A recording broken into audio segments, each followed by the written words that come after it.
10వ అధ్యాయం పానీహాటి మహోత్సవం. నరేంద్రుడు దారిద్ర్య బాధల్ని చూడలేక శ్రీరామకృష్ణులను శరణ పొందటం, సామాన్య అన్నవస్త్రాదులకు ఆ కుటుంబానికి లోటు రాదని ఆయన ఆశీర్వదించడం గురించి ఇంతకు మునిపే చెప్పి ఉన్నాం. అప్పటి నుండి నరేంద్రుని లౌకిక పరిస్థితులు క్రమంగా మెరుగుపడసాగాయి. పెద్దగా శ్రీమంతులు కాకపోయినా వెనుక అనుభవించిన కటిక దారిద్ర్యాన్ని వారు మరెన్నడూ చవి చూడలేదు. ఈ సంఘటన జరిగిన కొద్ది కాలంలోనే కలకత్తా చంపాతలపేటలో మెట్రోపాలిటన్ పాఠశాల ఒక శాఖను ప్రారంభించింది. ఈశ్వరచంద్ర విద్యాసాగర్ ఆదరణతో నరేంద్రుడు ఆ పాఠశాలకు ప్రధానోపాధ్యాయుడిగా నియుక్తుడయ్యాడు. ఆ పాఠశాలలో అతడు బహుశా 1885 సంవత్సరం మే నెల నుండి 3-4 నెలలు ఉపాధ్యాయుడిగా పనిచేశాడు. నరేంద్రుని కుటుంబ పరిస్థితులు ఒకంత మెరుగుపడినప్పటికీ బంధువుల శత్రుత్వం వలన అతడు ఎంతో క్షోభకు గురైనాడు. అవకాశం చూసుకుని ఆ బంధువులు నరేంద్రుని పూర్వీక ఆస్తిపాస్తుల్లోని మంచి ఇళ్లను స్థలాలను ఏదో రకంగా ఆక్రమించేసుకున్నారు.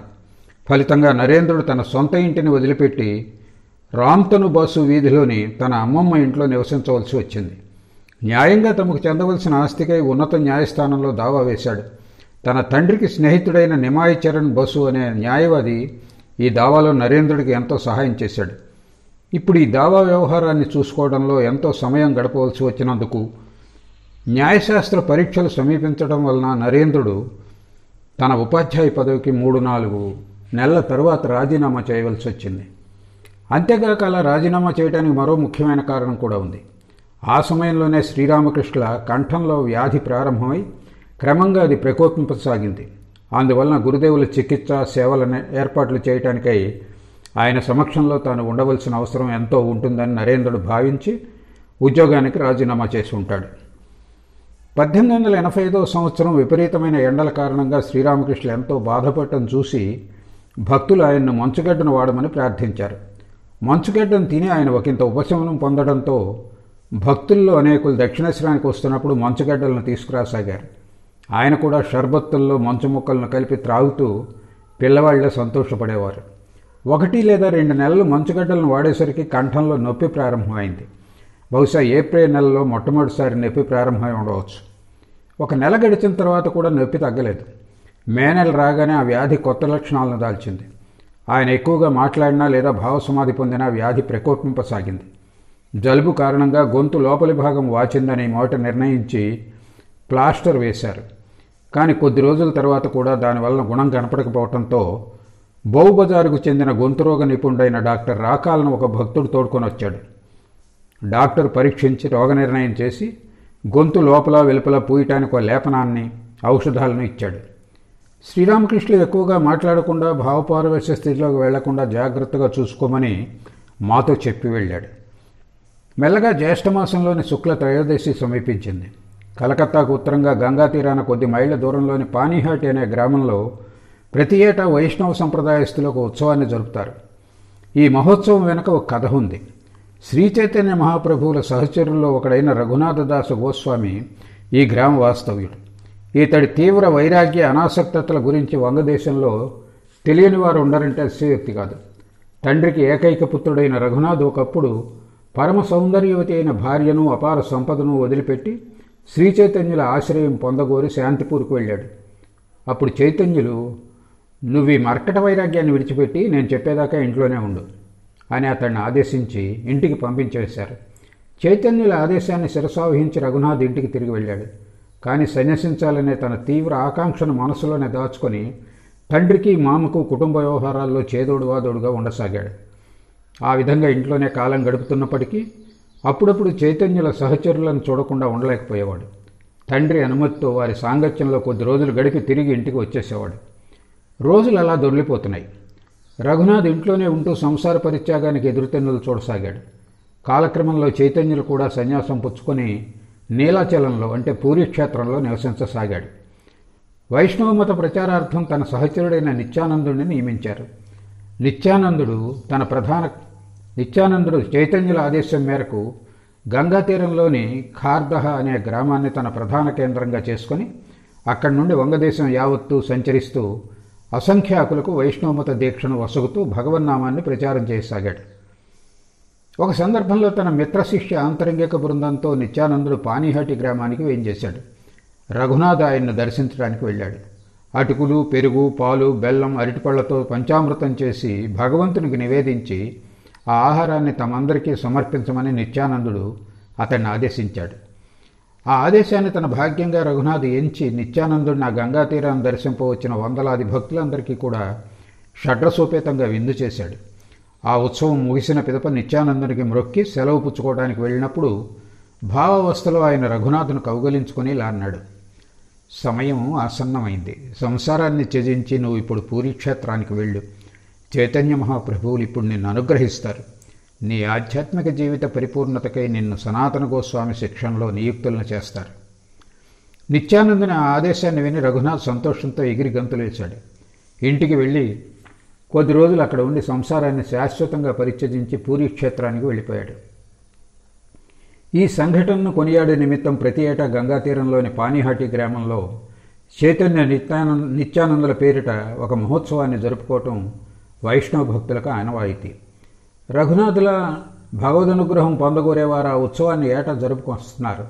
అప్పటి నుండి ఈ మహోత్సవం పానీహాటి అటుకుల ఉత్సవంగా ఖ్యాతిగాంచింది. శ్రీరామకృష్ణులు పానీహాటి మహోత్సవంలో పలుమార్లు పాల్గొన్నట్లు మరొక చోట మేము ప్రస్తావించున్నాం.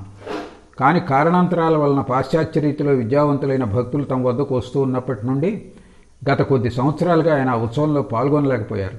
ఈ సంవత్సరం భక్తులతో కలిసి వెళ్ళి ఆ ఉత్సవంలో పాల్గొనాలని ఆయన తమ ఆకాంక్షను వ్యక్తం చేసి మాతో ఇలా అన్నారు: ఉత్సవ దినాన అక్కడ పరమానందం పొంగి పొరలుతుంది.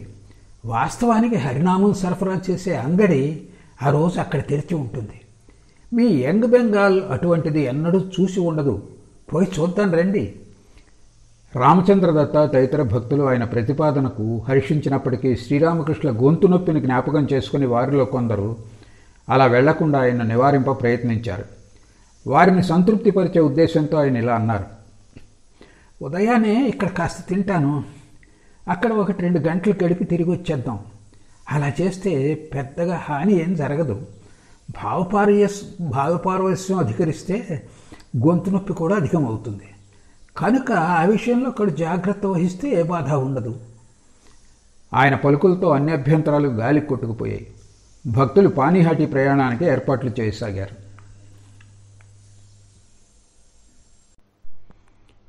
శుక్లపక్ష త్రయోదశి పానీహాటి మహోత్సవ దినం. ఉదయం 9 గంటలకు దాదాపు 20 మంది భక్తులు 2 పడవల్లో దక్షిణేశ్వరానికి వచ్చారు. కొందరు కాలినడకన వచ్చారు. శ్రీరామకృష్ణుల నిమిత్తం ప్రత్యేకంగా ఏర్పాటు చేసిన పడవ ఘట్టం వద్ద ఆగి ఉంది. వేకువజామునే కొందరు భక్తురాండ్రు కూడా వచ్చి ఉన్నారు. వీరు మాతృదేవితో కలిసి శ్రీరామకృష్ణులకు భక్తులకు కావలసిన భోజనాదులను ఏర్పాటు చేయసాగారు. అందరూ భోజనాలు ముగించి 10 గంటలకు బయలుదేరడానికి సిద్ధమయ్యారు. శ్రీరామకృష్ణులు భోజనం ముగించాక తాను కూడా రావచ్చునా అని మాతృదేవి ఒక భక్తురాలి ద్వారా కబురు పంపింది. ఆ భక్తురాలితో ఆయన: మీరంతా కూడా వస్తున్నట్లున్నారే, ఇష్టమైతే ఆమెను కూడా రమ్మనండి అని అన్నారు. ఈ జవాబు విని మాతృదేవి ఇలా అంది: ఆయనతో కలిసి అనేక మంది వెళుతున్నారు. పైగా అక్కడ జనం తండోపతండాలుగా వస్తారు. పడవ నుండి దిగి ఉత్సవాన్ని తిలకించడం నాకెంతో ఇబ్బందిగా ఉంటుంది. నేను వెళ్ళకపోవటమే మంచిది. వెళ్లాలనే యోచననే ఆమె విడిచిపెట్టింది.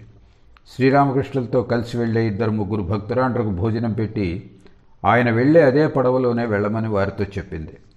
భక్త బృందం దాదాపు 12 గంటలకు పానీహాటి చేరింది. అప్పటికే గంగా తీరంలోని పురాతన రావి చెట్టు చుట్టూ వందలాది మంది గుమిగూడి ఉన్నారు. పలు చోట్ల జరుగుతున్న సంకీర్తనానందంలో వైష్ణవ భక్తులు మునిగి ఉన్నారు.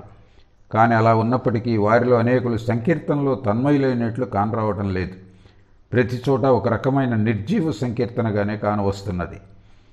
పానీహాటి చేరడానికి ముందు చేరిన తర్వాత కూడా నరేంద్రుడు, బలరాం, గిరీష్ ఘోష్, రామచంద్ర, మహేంద్రనాథ్ ప్రభుత్వ ప్రధాన భక్తులు ఏ సంకీర్తన బృందంలోనూ కలిసి భావవేశులు కారాదని గురుదేవులను పదే పదే ప్రాధేయపడ్డారు.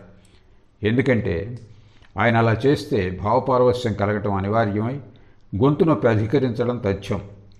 శ్రీరామకృష్ణులు పడవ నుండి దిగి తిన్నగా మణిసేని ఇంటికి వెళ్లారు. ఆయన చూసి ఇంటిల్లిపాది సంతోషంతో ఉప్పొంగిపోయి ప్రణామాలు చేసి ఆయన్ని కచేరీ గదిలోకి తోడుకొని పోయి అక్కడ సుఖాసీన్ని చేశారు. ఆ గది ఆంగ్లేయ పద్ధతిలో మాదిరి బల్లలు, కుర్చీలు, సోఫాలు, తివాచీలు మొదలైన వాటితో అలంకరించబడి ఉంది. 10-15 నిమిషాలు విశ్రమించాక శ్రీరామకృష్ణులు మణిసేన్ కుటుంబానికి చెందిన శ్రీ రాధాకాంత్ ఆలయానికి మొక్కడానికి బయలుదేరారు. ఆ దేవాలయం కచేరీ గదికి సమీపంలోనే ఉంది. మేమంతా కచేరీ పక్క వాకిలి గుండా తిన్నగా నాట్యమందిరంలో ప్రవేశించి రాధాకృష్ణుల జంట విగ్రహాలను దర్శించుకున్నాం. ఆ విగ్రహాలు ఎంతో అందంగా మలచబడి ఉన్నాయి. ఒకంత ఆ విగ్రహాలనే తదేకంగా చూసి అర్ధబాహ్య దివ్యభావంలో శ్రీరామకృష్ణులు ప్రణామాలు అర్పించారు. నాట్యమందిరం నుండి బయటకు వచ్చి 5-6 మెట్లు క్రిందికి దిగితే చతుష్కోణ ఆలయ ప్రాంగణంలోకి అడుగెడతాం. ప్రాంగణానికి నలువంకల చక్కని గదులున్నాయి. ఆలయ ప్రాంగణంలోకి ప్రవేశించగానే విగ్రహాలు కానవచ్చే రీతిలో ఆలయ ద్వారం అమరి ఉంది. శ్రీరామకృష్ణుల ఆలయంలో మొక్కుతూ ఉన్నప్పుడు ఒక సంకీర్తన బృందం ద్వారం గుండా ప్రాంగణంలోకి వచ్చి సంకీర్తన ప్రారంభించింది. ఉత్సవానికి వచ్చిన ప్రతి సంకీర్తన బృందం ఈ ఆలయ ప్రాంగణంలోకి వచ్చి మొట్టమొదటి సంకీర్తన ప్రారంభించి ఆ తర్వాత గంగా తీరానికి వెళ్ళి భగవన్నామ సంకీర్తన చేయటం పరిపాటి. ఇంతలో పొడుగ్గా లావుగా తెల్లని మేనిఛాయ గల మధ్య వయస్కుడైన ఒక వ్యక్తి యజ్ఞోపవీతం, తలపై శిఖ, ఒంటి నిండా చందన పూత, శంఖచక్రాల చిహ్నాలు, చిన్న సంచిలోని జపమాలను తిప్పుకుంటూ ప్రాంగణంలోకి వచ్చాడు. ఉత్తరయ్యం అతడి భుజం నుండి వేలాడుతున్నది. చక్కగా ఉతికిన తెల్లని ధోవతిని పొందికగా ధరించున్నాడు. నడుం మడతల్లో కొన్ని నాణేలు పెట్టుకుని ఉన్నాడు. అతన్ని చూడగానే ఇతరుల విశ్వాసం మీద ధనం సముపార్జించుకునే కపట గోస్వామిగా కానవస్తాడు. సంకీర్తన బృందాన్ని ఉత్తేజపరచడానికో, బహుశా కొత్తగా వచ్చిన వారికి తాను ఒక మహాభక్తుడిని చాటుకోవటానికో అన్నట్లు రాగానే అతడు సంకీర్తన బృందంతో జతకట్టి తానేదో భావపార్వశ్యంలో మగ్నుడై ఉన్నట్లు గర్జిస్తూ హావభావాలు ప్రదర్శిస్తూ నృత్యం చేయసాగాడు. భగవంతునికి మ్రొక్కి శ్రీరామకృష్ణుల ఆలయంలో ఓ ప్రక్క నిలబడ్డారు. ఆ గోస్వామి భావ సమాధ్యవస్థను నటించటం, అతడి దుస్తుల అలంకరణలు మాత్రం చెక్కు చెదరక సక్రమంగా ఉండటం గమనించి నవ్వుతూ శ్రీరామకృష్ణులు తా పక్కనే ఉన్న నరేంద్రాది భక్తులతో మెల్లగా కాపట్యం చూడండి అని అన్నారు. ఆయన వ్యాఖ్యానంతో అందరి పెదవులపై చిరునవ్వు తాండవించింది. ఆయన ఎటువంటి భావోద్వేగానికి గురి కాకుండా తమను అదుపులో ఉంచుకోవటం చూసి భక్తులంతా నిశ్చింతులయ్యారు.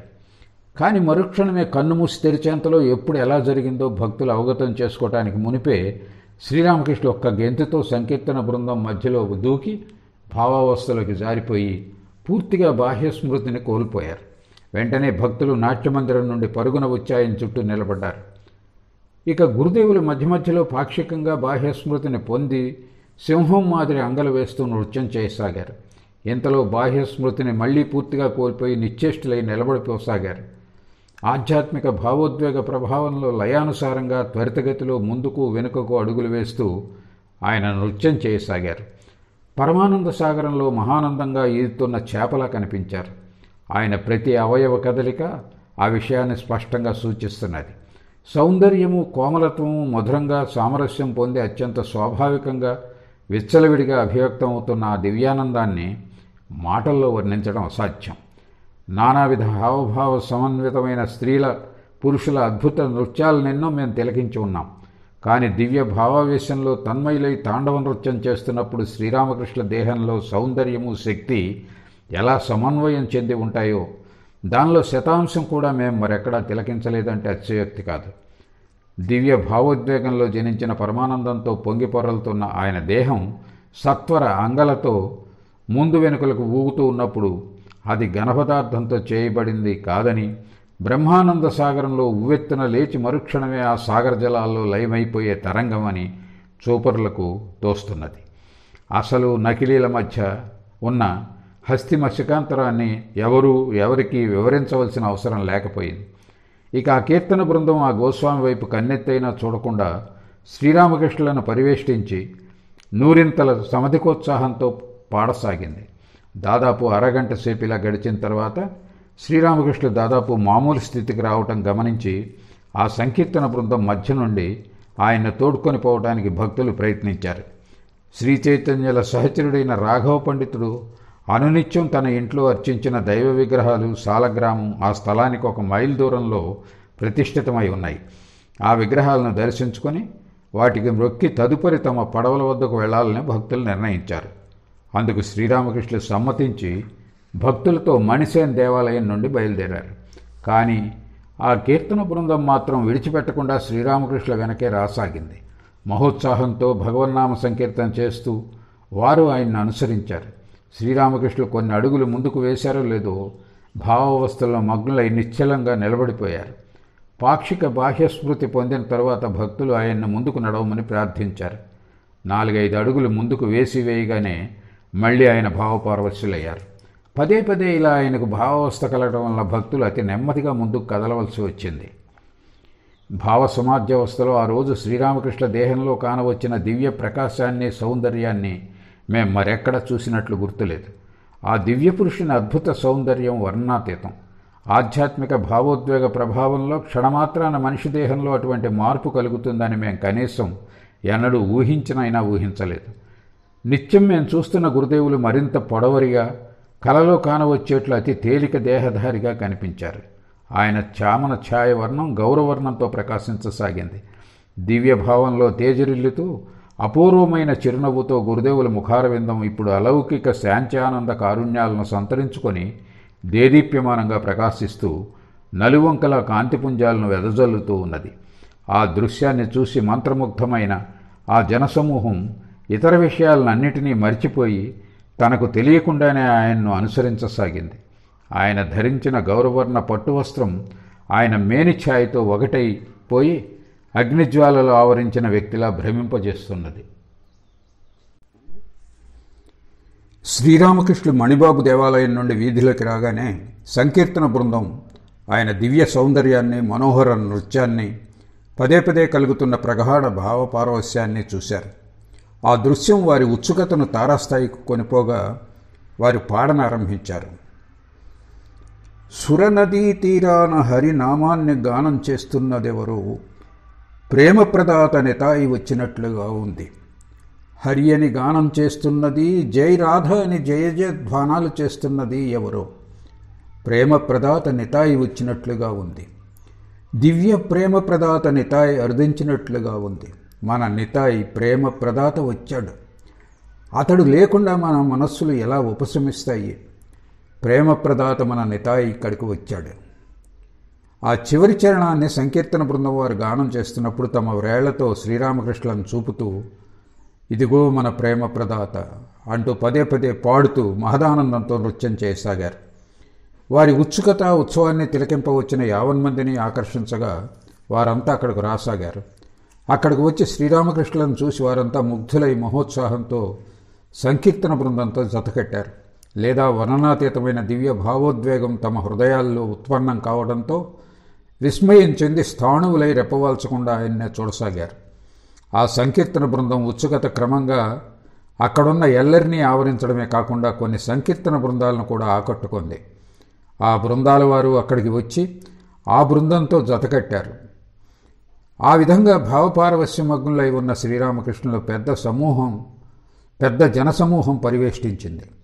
అందరూ కలిసి మెల్లగా రాఘవ పండితుని కుటీరం వైపుగా కదలసాగారు. ఈలోగా భక్తురాండ్రు గంగా తీరాన ఉన్న రావి చెట్టు వద్దకు వెళ్లి శ్రీగౌరాంగ నిత్యానందుల పేరిట కొన్ని పళ్ళెరాలలో మధురభక్ష్యాలు నివేదించి ఆ ప్రసాదాన్ని గురుదేవుల వద్దకు తీసుకురాసాగారు. వారు రాఘవ పండితుని కుటీరానికి చేరడానికి కాస్త ముందు ఒక సంఘటన జరిగింది. ఎక్కడి నుండి వచ్చాడో ఎవరికీ తెలియదు. బైరాగి వేషంలో వికారపు రూపుడైన వైష్ణవుడు కూడా అలా వస్తున్న ఒక భక్తురాలి నుండి ప్రసాద పళ్ళెరాన్ని గబుక్కొని లాక్కొని భక్తిభావం పొంగిపొర్లుతున్న వ్యక్తిలా నటిస్తూ కొంత ప్రసాదాన్ని తన చేతులతో శ్రీరామకృష్ణ నోట్లో పెట్టాడు. ఆ సమయంలో శ్రీరామకృష్ణులు భావపారవస్య ప్రభావంలో నిశ్చల స్థితిలో నిలబడి ఉన్నారు. ఆ వ్యక్తి ఆయన్ను తాగ్గానే ఆయన దేహమంతా కుంచుకుపోయి ఆయన పారవస్య స్థితి భగ్నమైంది. ఆ ఆహారాన్ని ఉమ్మివేసి నోటిని కడుక్కున్నారు. ఆ వైష్ణవుడు ఒక మోసగాడని గ్రహించడానికి ఎంతోసేపు పట్టలేదు. అందరూ తన వైపు ఏవగింపుగా చూడటంతో వాడు అక్కడి నుంచి చల్లగా జారుకున్నాడు. ఆ తర్వాత శ్రీరామకృష్ణులు ఒక భక్తుడి నుండి కించిత్తు ప్రసాదం నోట వేసుకొని తక్కినదంతా భక్తులకు ఇచ్చివేశారు. 1 మైలు దూరంలో ఉన్న రాఘవ పండితుని కుటీరానికి చేరడానికి దాదాపు 3 గంటల సేపు పట్టింది. శ్రీరామకృష్ణుల ఆలయానికి వెళ్లి విగ్రహాలను స్పృశించి మ్రొక్కి ఒకంత విశ్రాంతి తీసుకునేటప్పటికి అరగంట పట్టింది. ఆయనతో కూడా వచ్చిన జనం తమ దారిన తాము వెళ్ళిపోయారు. గుంపు పలచనవడంతో భక్తులు ఆయన్ను పడవ వద్దకు తోడుకుని వచ్చారు. కానీ ఇక్కడ సైతం ఒక అద్భుత సంఘటన జరిగింది.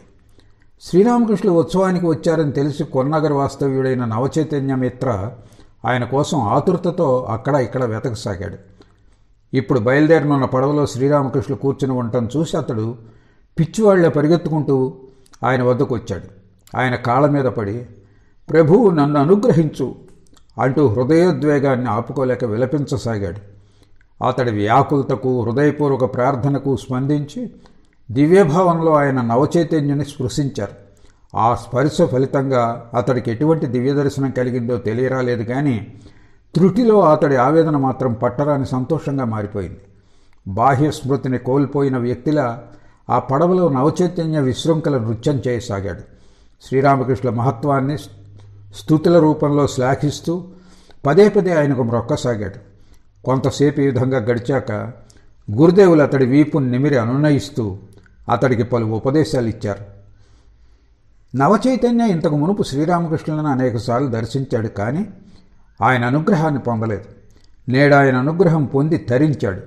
ఆ తర్వాత అతడు కుటుంబ వ్యవహారాలను తన కుమారునికి అప్పగించి తన గ్రామంలోనే గంగా తీరాన కుటీరంలో వానప్రస్థంలా సాధనలో, భగవన్నామ సంకీర్తనలో, గురుదేవుల మహత్వాన్ని కొనియాడటంలో శేష జీవితాన్ని గడిపాడు. నాటి నుండి వృద్ధుడైన నవచైతన్య సంకీర్తన సమయంలో భావపారవస్యం పొందసాగాడు. భక్తితో ఊరిపోయే ఆనందప్రదమైన అతడి రూపాన్ని చూసి జనం అతడిని ఎంతో గౌరవించేవారు. ఆ రీతిలో శ్రీరామకృష్ణుల అనుగ్రహానికి పాత్రుడైన నవచైతన్య తన శేష జీవితంలో ఎంతోమంది హృదయాల్లో దైవభక్తిని జాగృతం చేసి ధన్యుడయ్యాడు. నవచైతన్య సెలవు పుచ్చుకుని వెళ్ళిపోయాక శ్రీరామకృష్ణులు పడవను బయలుదేరి అనుజ్ఞ ఇచ్చారు. కాస్త దూరం మేము వెళ్ళగానే చీకటి పడింది. రాత్రి 8:30కు మేము దక్షిణేశ్వరం చేరుకున్నాం. తర్వాత శ్రీరామకృష్ణులు తమ గదిలోకి వెళ్ళి కూర్చున్నారు. భక్తులు ఆయనకు ప్రణామాలు చేసి ఆయన వద్ద సెలవు పుచ్చుకొని కలకత్తా బయలుదేరారు. భక్తులందరూ పడవలో కూర్చోబోతుండగా వారిలో ఒక యువకుడు తాను మర్చిపోయిన చెప్పులను తెచ్చుకోవడానికి శ్రీరామకృష్ణుల గదికి పరిగెత్తుకెళ్ళాడు. అతడు తిరిగి ఎందుకు వచ్చాడో ప్రశ్నించి తమాషాగా శ్రీరామకృష్ణులు, పడవ బయలుదేరటానికి ముందే అదృష్టవశాత్తు నీకు ఈ విషయం జ్ఞాపకం వచ్చింది, లేకుంటే ఈనాటి ఆనందం అంతా మంట కలిసిపోయేది అని అన్నారు. ఆ మాటలు విని ఆ యువకుడు నవ్వి ఆయనకు ప్రణామం చేసి వెళ్ళబోతుండగా ఆయన, ఈరోజు ఎలా ఆనందించావు? హరినామ సంత జరిగింది కదా అని అడిగారు. ఆ యువకుడు అందుకు తల ఊపగా ఆ ఉత్సవ స్థలంలో భావపారవశ్యం పొందిన భక్తులను ఆయన పేర్కొన్నారు. ఆయన చిన్న నరేంద్రుణ్ణి ప్రశంసిస్తూ ఇలా అన్నారు, ఆ నల్లని పిల్లవాడు ఇక్కడికి కొద్ది రోజుల నుండే వస్తున్నాడు. ఇప్పటికే అతడికి భావపారవశ్య స్థితులు కలుగుతున్నాయి. ఆ రోజు అతడి భావపారవశ్యం ఎంతసేపటికి తగ్గలేదు. 1 గంటకు పైగా అతడు బాహ్యస్మృతిని కోల్పోయాడు. నా మనస్సు ఇటీవల భగవంతుని నిరాకారంలో లీనమవుతుంది అని చెప్తూ ఉంటాడు. చిన్న నరేంద్రుడు సజ్జనుడు, ఏమంటావు? ఒకరోజు అతడి ఇంటికి వెళ్ళి అతడితో మాట్లాడి చూడు, వెళ్తావు కదూ? ఆ యువకుడు ఆయన మాటలన్నిటికీ తన అంగీకారం తెలిపి, కాని మహాశయ, పెద్ద నరేంద్రుడిని ఇష్టపడినంతగా నేను ఎవరిని ఇష్టపడను, కాబట్టి చిన్న నరేంద్రుడి ఇంటికి వెళ్ళటానికి నాకు మనస్కరించడం లేదు అని చల్లగా చెప్పాడు. అలా చెప్పినందుకు గురుదేవులు అతన్ని చీవాట్లు పెట్టి ఇలా అన్నారు, కుర్రవెధవ, ఎంత పక్షపాత బుద్ధిరా నీది! భగవంతుని పువ్వుల సజ్జలో వివిధ రకాల పువ్వులు ఉంటాయి. ఆయనకు వివిధ రకాల భక్తులు ఉంటారు. అందరితో కలిసిపోయి మెలుగుతూ ఆనందించలేకపోవడం అల్పత్వాన్ని సూచిస్తుంది. నువ్వు ఒకరోజు తప్పక చిన్న నరేంద్రుడిని చూసి రావాలి, సరేనా? ఇక తప్పదని ఆ యువకుడు అందుకు అంగీకరించి ఆయనకు ప్రణామం చేసి సెలవు పుచ్చుకొని వెళ్ళిపోయాడు. గురుదేవుల సలహా మేరకు ఆ యువకుడు కొద్ది రోజుల్లోనే చిన్న నరేంద్రుని ఇంటికి వెళ్ళినట్లు, అతడితో మాట్లాడినట్లు, ఫలితంగా క్లిష్టమైన తన జీవిత సమస్యలకు పరిష్కారం పొందినట్లు తర్వాత మాకు తెలియవచ్చింది. నాటి రాత్రి 10 గంటలప్పుడు పడవ కలకత్తా చేరుకుంది.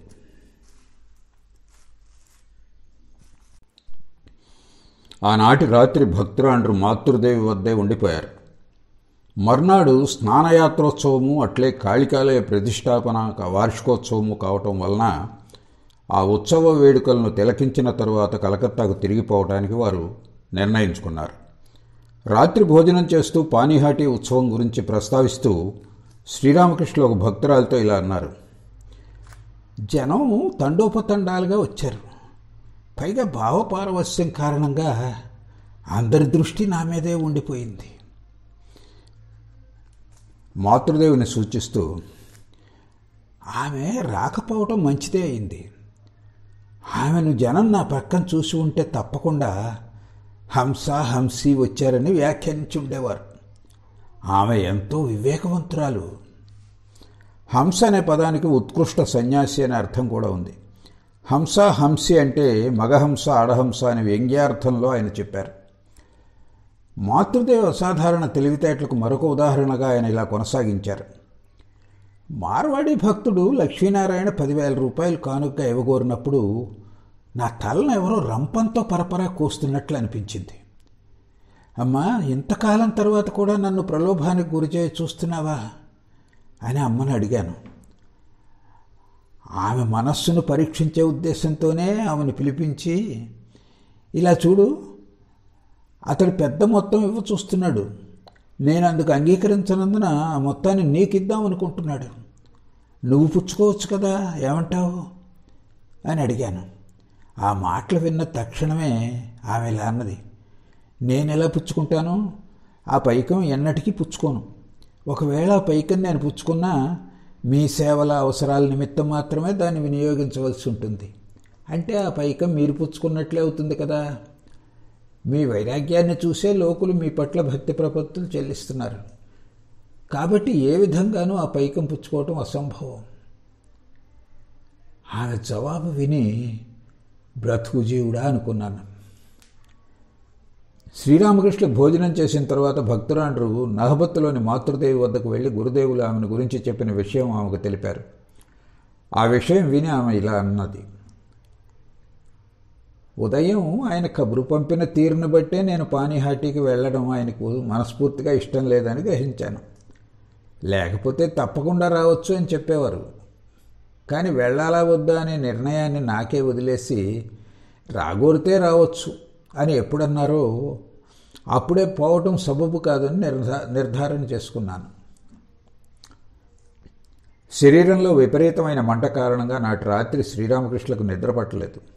ఉత్సవంలో నానా రకాల వ్యక్తులు ఆయన పావన దేహాన్ని తాకినందున అలా జరిగి ఉండవచ్చు. ఎందుకంటే రోగం నయం అవ్వాలనో లేదా మరేదో ఉద్దేశంతోనో కల్మష మనస్కులైన అపవిత్రులు ఆయన పాదధూళి స్వీకరించినప్పుడల్లా తరచూ ఆయన అటువంటి శారీరక మంటను అనుభవించడం కద్దు. పానీహాటీ మహోత్సవం జరిగిన మర్నాడు స్నానయాత్రోత్సవం జరిగింది. మేము ఆ రోజు దక్షిణేశ్వరానికి వెళ్ళలేకపోయాం. అనేకులు గురుదేవుల దర్శనార్థం ఆ రోజు దక్షిణేశ్వరానికి వచ్చారని భక్తురాండ్ర నుండి మేము విన్నాం. దర్శనార్థుల్లో ఆ తల్లి కూడా ఉంది. తన ఆస్తిపాస్తుల పరిష్కారంలో సహాయం చేయమని ఆయన్ను సతాయించిందని, ఆ కారణంగా ఆనాటి ఆయన ఆనందానికి పెద్ద విఘ్నం ఏర్పడిందని మేము విన్నాం. మధ్యాహ్న భోజన సమయంలో కూడా వదిలిపెట్టకుండా ఆమె ఆయన దగ్గరే కూర్చుని ఉండటం చూసి ఆయన ఎంతో విసుగు చెంది ఆ తర్వాత ఆమెతో మాట్లాడలేదట. మామూలుగా భోజనం కూడా చేయలేకపోయారట. తదనంతరం మాకు పరిచయస్తురాలైన ఒక భక్తురాలు ఆయన చేతులు కడుక్కోవడానికి నీళ్లు పోస్తూ ఉంటే ఆమెతో ఏకాంతంగా ఆయన ఇలా అన్నారట, భగవంతుని పట్ల భక్తి ప్రేమలు పొందాలని ఆశించి జనం ఇక్కడికి వస్తారు. తన ఆస్తిపాస్తుల పరిష్కారానికి ఇక్కడికి వచ్చింది ఆ స్త్రీ. ఆ దురుద్దేశంతోనే మామిడి పళ్ళు మిఠాయిలు తీసుకొచ్చింది. వాటిలో ఒక్క ముక్క కూడా నేను నోట్లో పెట్టుకోలేదు. ఈరోజు స్నానయాత్రోత్సవం. గత స్నానయాత్ర దినాల్లో ఎంతటి భావపారవస్యంలో మునిగి ఉండేవాడిని. ఆ భావపారవస్యం జనింపజేసిన మత్తు 2-3 రోజుల దాకా కొనసాగేది. ఈరోజు భావపారవస్యం కలిగితే ఒట్టు. నానా రకాల వ్యక్తుల సంసర్గం ఇక్కడి వాతావరణం కారణంగా ఉన్నత భావాలు జనించలేదు.